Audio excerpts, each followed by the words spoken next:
پاکستان کے جو حالات ہیں ان میں کیا مشورے ہیں، اب میں ان چیزوں کے بارے میں آپ سے چند باتیں عرض کروں گا۔ پہلی بات تو یہ ہے کہ مشرق وسطیٰ کے مسئلے میں اس کے پس منظر کو سمجھ لینا چاہیے۔ ہمارے بہت سے احباب جو ہے وہ فوری طور پر وقتی صورتوں کو، جیسے کہ حالات و واقعات ہوتے ہیں، صرف انہی کے اعتبار سے رائے قائم کرتے ہیں۔ چیزوں کا پس منظر جو ہے نگاہوں کے سامنے رہنا چاہیے۔ اس صدی کا ایک مختصر سا نقشہ ذہن میں رکھیے۔ یہ 20ویں صدی کے آغاز کے وقت، جسے ہم پورا کہتے ہیں مڈل ایسٹ، بلکہ صرف مڈل ایسٹ نہیں، پورا شمالی افریقہ سلطنت عثمانیہ کا حصہ تھا، خلافت عثمانیہ۔ لیبیا، الجزائر، مصر، پورا حجاز، یمن، پورا عراق، شام، اور یہ شام ہی کے حصے ہیں در حقیقت، اردن اور لبنان، یہ شام عرب، عراق عرب، یہ پورا علاقہ خلافت عثمانیہ یہ اس کا حصہ تھا۔ پہلی جنگ عظیم میں انگریزوں نے عربوں کو بغاوت پر آمادہ کیا، غداری پر آمادہ کیا، انہوں نے خلافت عثمانیہ کے خلاف بغاوت کی، بیج بوئے ان کے دلوں کے اندر نفرت میں، ابھارا انہیں، تم ترکوں کے غلام کیوں ہو، تمہیں خود حاکم ہونا چاہیے، تم کھڑے ہو جاؤ، ہم مدد کریں گے، تم بغاوت کرو، تم ان ترکوں کے خلاف ہماری مدد کرو، ہم تمہیں آزاد کر دیں گے، تم اپنے پاؤں پر خود کھڑے ہو جانا۔ یہ بہت ہی ہمارے لیے دردناک المیہ ہے اس پہلی جنگ عظیم کا۔ کرنل لارنس جیسا شخص، برطانوی استعمار، اور اس کے نتیجے میں عربوں نے بغاوت کی۔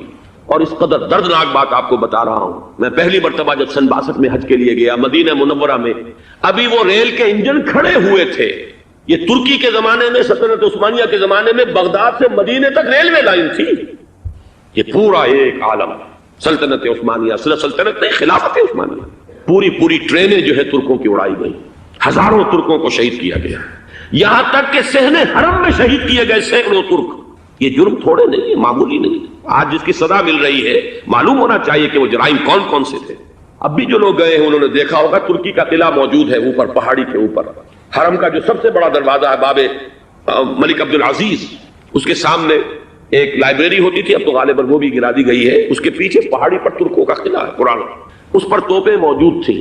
جب بغاوت ہوئی ہے، جو حرم میں آئے ہوئے تھے ترک فوجی، ظاہر بات ہے نہتے، وہ تو نماز پڑھنے آئے ہوئے تھے، ان کو وہاں ذبح کیا گیا ہے، اور ترکوں نے اپنی توپیں استعمال نہیں کی کہ کہیں بیت اللہ کو کوئی نہ پہنچ جائے۔ بہرحال یہ غداری ہوئی ہے پہلی جنگ عظیم کے دوران، اور نہ صرف ترکوں پہ عربوں نے کی ہے۔ جیسا کہ میں نے کہا تھا، دو ہیں سب سے بڑے مجرم روئے ارضی کے اوپر امت مسلمہ کے طبقات۔ ہمارا پنجابی سپاہی بھی جا کر انگریزوں کی مدد کر کے ایلن بی کو قبضہ جو لے کر دیا بغداد کا، اس میں ہمارے مسلمان پنجابی سپاہی بھی شامل تھے۔ یہ خون چکاں باب ہے ہماری تاریخ کا اس صدی کا۔ لیکن اس کے بعد سلطنت عثمانیہ کے ٹکڑے ہو گئے، چیچڑے ہو گئے۔ ایک انگریز نے لکھا ہے یہ جملہ، ذہن میں بجھا ہوا جملہ، کہ تاریخ میں یہ بات ثبت ہو جائے گی کہ ایک انگریز نے اس سلطنت کے ٹکڑے کر دیے کہ جو عمر فاروق نے قائم کی تھی رضی اللہ تعالیٰ عنہ۔ یہ پورا عالم، یہ تمام علاقہ کس نے فتح کیا؟ یہ بات ہاتھ بدل گئے تھے، پھر ترک آ گئے، خلافت عثمانیوں کے پاس چلی گئی، لیکن یہ سلطنت تو حضرت عمر رضی اللہ تعالیٰ عنہ کے زمانے سے چلی آ رہی تھی۔ اس کو ایک انگریز کرنل نے، اور اس نے بغاوت میں آمادہ کر کے عربوں کو اور ترکوں کے پیٹھ میں چھرا ڈھکوا کر ان کے ذریعے سے اور ٹکڑے کر دیے۔ لیکن جب جنگ ختم ہوئی، اب انہوں نے کہا کہ اب ہمیں آزادی دیجیے، تو اب انہیں معلوم ہوا کہ غداروں کو دنیا میں کیا ملتا ہے، ٹکڑے کر دیے گئے۔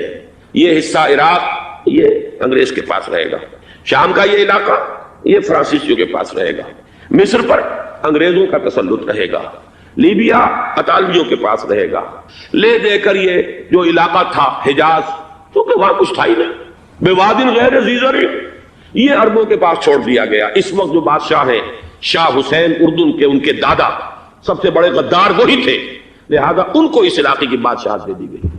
اس کے بعد نجد سے ایک تحریک اٹھی ہے، وہ سعودی جو خاندان ہے وہ نجد سے اٹھا۔ نجد میں اس وقت کچھ بھی نہیں تھا، وہ تو صرف ریت کے تودے تھے اور کچھ بھی نہیں، لہذا ادھر کسی استعماری قوت کو دیکھنے کی ضرورت ہی نہیں تھی۔ وہ تو بعد میں تیل برآمد ہوا اور اس کی حیثیت ہو گئی، اور یہ امارات کا علاقہ جو ہے اس کی دنیا میں اب گویا کہ یوں سمجھیے کہ جو سب سے زیادہ اہم علاقے ہو سکتے ہیں روئے ارضی کے نقشے پر، ان میں سے ایک وہ ہو گیا۔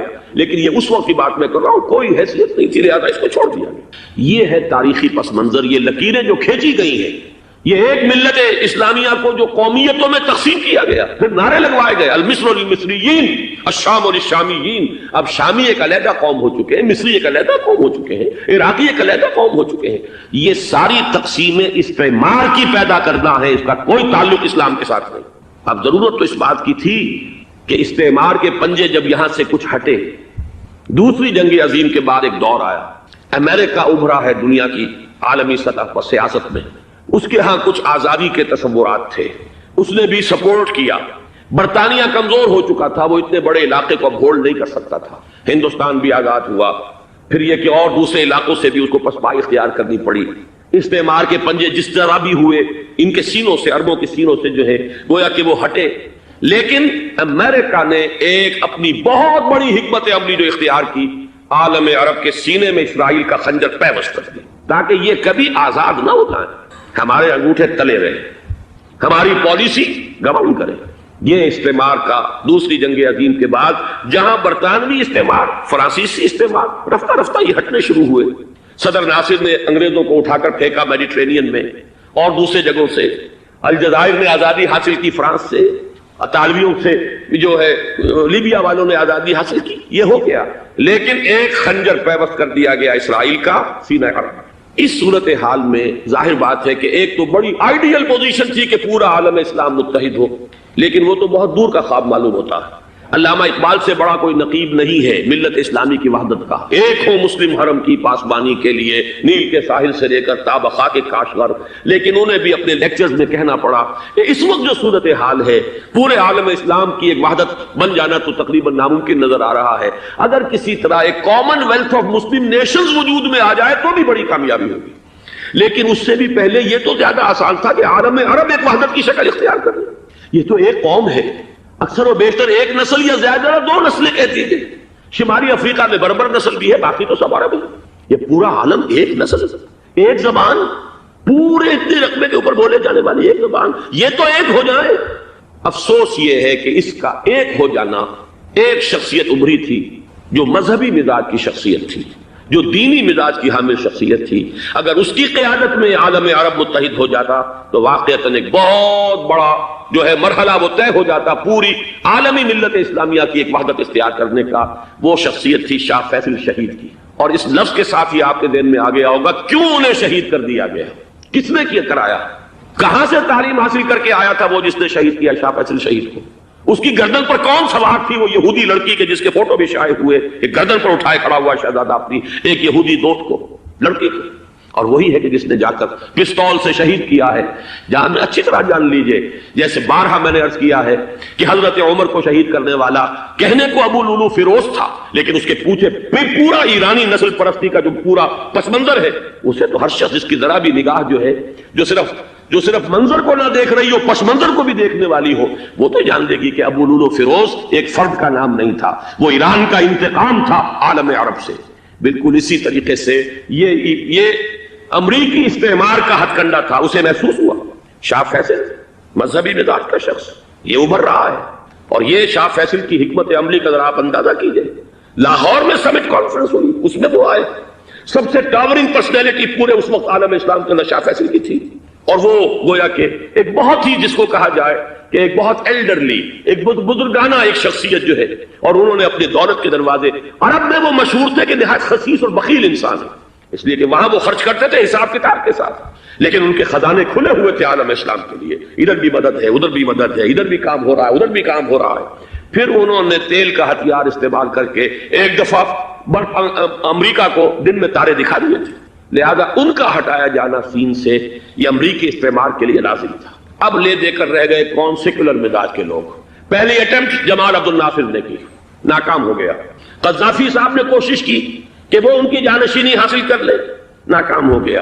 اب ایک تیسری شخصیت صدام حسین کی، ملحد ہے، اسلام سے کوئی سروکار نہیں، باس کا فلسفہ، سیکولرزم پلس عرب نیشنلزم، یہ اصول ہے، لیکن یہ ہے کہ یہ شخصیت اب ابھر کر ایسی آئی ہے کہ اس سے اس وقت یہ جان لیجئے، میں امریکہ میں بھی عربوں سے مل کر آیا ہوں، سعودی عرب میں بھی اب میں وہ دیکھ آیا ہوں، نوجوان نسل جو ہے عربوں کی، پورا جو دوسرے عرب ممالک ہیں جہاں پر کہ مذہب کا اتنا چرچا ہی نہیں ہے، پورا فلسطینی عرب، جارڈن کے عرب، شامی عرب عوام وہ سب کے سب صدام کے پیچھے ہیں، اس لیے کہ انہیں نظر آ رہا ہے کہ ایک شخص پھر ایسا پیدا ہو کر سامنے آ گیا ہے جو شاید عالم عرب کو پھر یونائٹ کر لے، اور یہ ہے اصل وہ شے کہ جو امریکہ کے لیے کسی صورت میں قابل قبول نہیں۔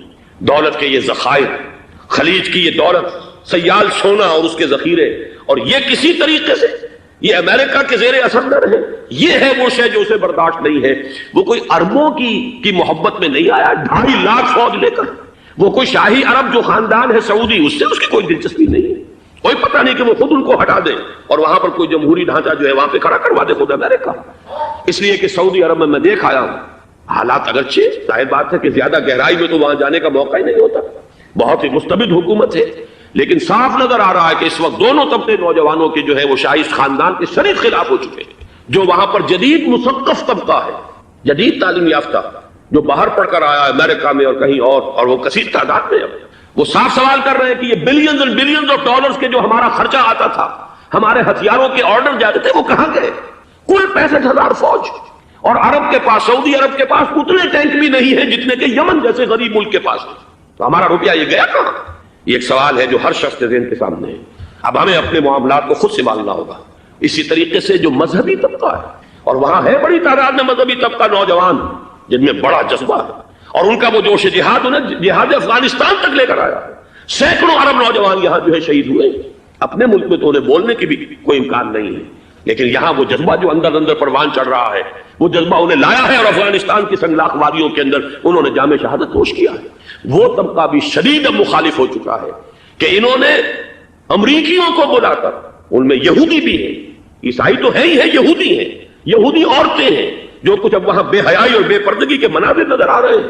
یہ سرزمین عرب، میں نے امریکہ میں تقریر سنی ہے، اسنا کے جو فائنل ان کا ایک سیشن تھا، اسلامک سوسائٹی آف نارتھ امریکہ، جس میں میں مدعو کیا گیا تھا، اور اسی لیے میں نے یہ سفر کیا تھا۔ ایک نوجوان نے جو تقریر وہاں پر کی ہے، واقعہ یہ ہے کہ میں حیران رہ گیا اس کی جرأت کا۔ اس نے کہا کہ حضور نے فرمایا تھا کہ جزیرہ نما عرب میں 2 دین جمع نہیں ہو سکتے، اور آج شاہی خاندان کی صرف اپنی حکومت کو بچانے کے لیے امریکیوں کو اتنی بڑی تعداد میں بلا لیا گیا ہے، جن میں موبائل چرچ بھی ہیں، موبائل سینیگوگز ہیں، یہودی مرد اور عورتیں جو ہے دندناتے پھر رہے ہیں آج عرب کی سرزمین پر۔ لہذا جو مذہبی طبقہ ہے وہ اس پر شدید رد عمل جو ہے اس کے اندر پایا جاتا ہے۔ یہ حالات ہے جو میں آپ کے سامنے چاہتا تھا کہ رکھوں۔ یہ وہ شامت اعمال ہے۔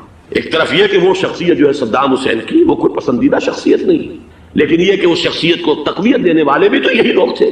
انہیں خطرہ تھا ایران کے انقلاب سے کہ کہیں اسی قسم کا کوئی انقلاب ہمارے ہاں نہ آ جائے، لہذا انقلاب ایران کو ایکسپورٹ نہ ہونے دے، اس لیے انہوں نے اسی صدام حسین کو بلینز اور بلینز آف ڈالرز کی مدد دی۔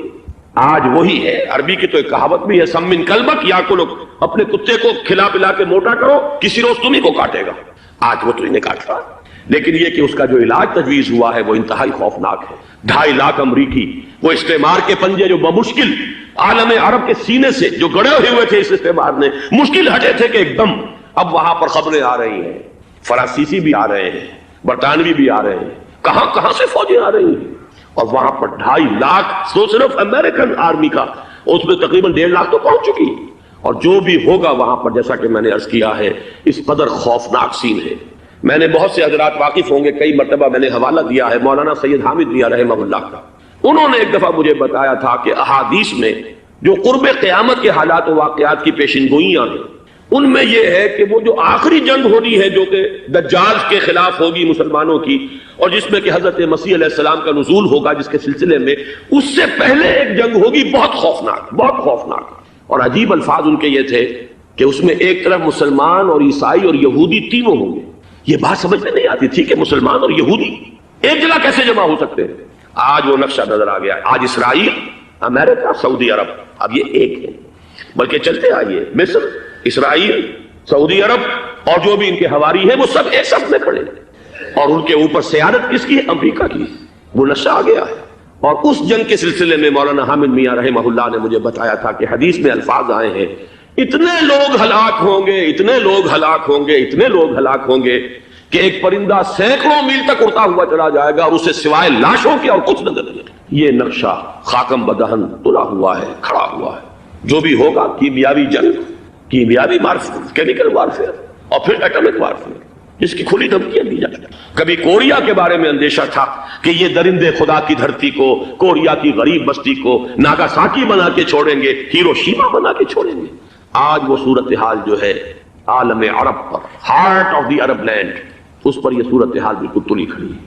اس میں ہمیں کیا کرنا چاہیے؟ میں نے یہ چاہا کہ پورا پس منظر آپ کے سامنے ہو، صرف وقتی سا کوئی ایک نعرہ، وقتی سی کوئی ایک خبر، اس کے حوالے سے ایک جذبات کا معاملہ، پورا ایک پس منظر سامنے رکھیے۔ اب وہ آپ کو شاید میری باتیں جو ہے وہ سمجھ میں آ جائیں۔ نمبر ایک، ہمیں کسی صورت اس جنگ میں امریکہ کے گھڑے کی مچھلی نہیں کرنا چاہیے۔ امریکہ اسلام کے تحفظ کے لیے نہیں آیا، امریکہ حرمین کی حفاظت کے لیے نہیں آیا، امریکہ اپنے مفادات، عالمی مفادات کے تحفظ کے لیے آیا، اور زیادہ سے زیادہ آپ کہہ سکتے ہیں کہ وہ سعودی شاہی خاندان کی حفاظت کے لیے آیا۔ اور بڑا عمدہ مضمون چھپا تھا پچھلے، بلکہ ابھی تک تو وہ تازہ ہی ہے جب تک نیا نہیں آتا، ندا میں، جس کا عنوان تھا اربوں کا چھڑا اور اربوں کا گدا۔ سارے پیسے بھی انہیں سے لے رہے، $12 بلین کا ایک چیک لے کر گیا جیمز بیکر۔ اندازہ تو کیجیے دنیا کہاں سے کہاں پہنچ گئی۔ میں حیرت ہوں کہ دنیا کیا سے کیا ہو جائے گی۔ 2 ماہ قبل اس کا تصور نہیں ہو سکتا تھا۔ اتنی بڑی قوت امریکہ کی، تباہ کن قوت، اور جمع ہو جائے گی عرب کے اندر۔ لیکن یہ کہ وہ کاسٹ بھی اربوں ہی کی ہوگی، انہی کا چھڑا انہی کا گلا۔